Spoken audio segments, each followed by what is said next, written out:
আপনারা একটা কথা প্রায় শুনেন যে পণ্ডিতা সমদর্শিনা।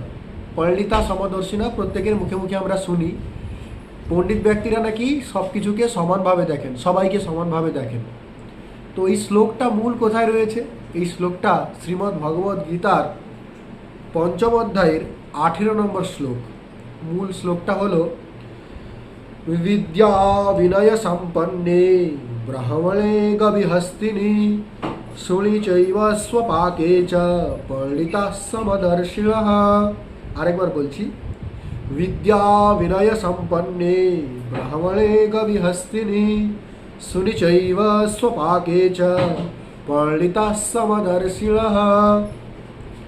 অর্থাৎ বিদ্যা বিনয় সম্পন্ন হয়ে পণ্ডিত ব্যক্তিগণ ব্রাহ্মণের মধ্যে, গবি গরুর মধ্যে মানে গোমাতার মধ্যে, হস্তিনী হাতির মধ্যে, শুনি কুকুরের মধ্যে, সমস্ত কিছুর মধ্যে পরমাত্মাকে দর্শন করেন, ঈশ্বরকে দর্শন করেন। অর্থাৎ সবাইকে সমানভাবে দেখেন এবং সবার মধ্যেই মানে ইতরতর প্রাণী এবং মানুষ, বিভিন্ন বর্ণের মানুষ সবার মধ্যেই তারা পরমাত্মাকে দর্শন করেন। নমস্কার, ভালো থাকবেন।